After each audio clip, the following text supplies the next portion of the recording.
Dear Cheri, does making cannabis edibles smell? I have some nosy neighbors that I would prefer not know that I am making edibles. So if you have any thoughts on it, I'd appreciate it. And if it does make your kitchen smell, how can I avoid this? Thank you. Well, those are great questions. Before I get to the answers, though, I just want to remind everybody, hit that YouTube subscribe button and notification bell, because I try to upload new videos every Wednesday.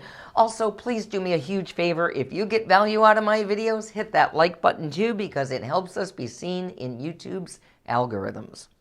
Okay, back to the original question. Does making cannabis edible smell? It can, yeah, it can a little bit, especially if you are simmering cannabis oil or butter for a long time on the stovetop or in an open double boiler, for instance. Yeah, it can get pretty fragrant for sure. Once you have cannabis butter and cannabis oil, baking up the edibles is not quite as fragrant, although it can be a little bit so. I don't think you would probably smell that through apartment walls. You would just like smell cookies or brownies or whatever you were making.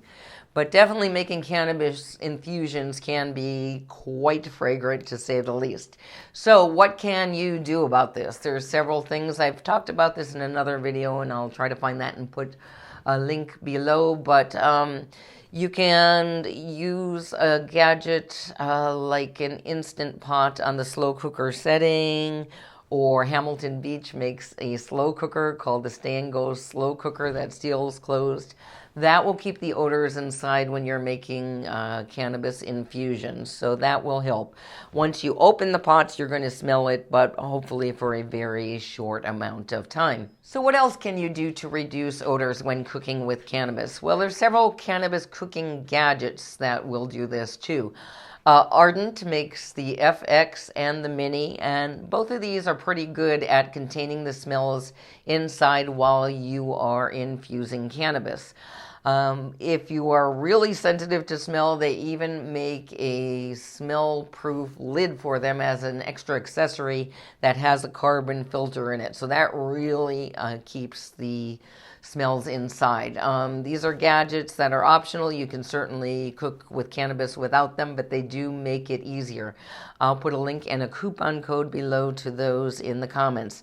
Another gadget that I really like is the Noise pot, and I'm going to be doing some review videos on that coming up. But similar to the Ardent FX or the Ardent Mini, it has a cap on it, and the smell pretty much stays inside while things are decarbing or infusing with cannabis. So those are good things also to cut down on the odors. If you're going to cook, though, in an open pot, like I said, and you've got all those smells wafting through your apartment, you might also want to consider cooking other things that have heavy smells so people can't detect the cannabis. So what else could you cook?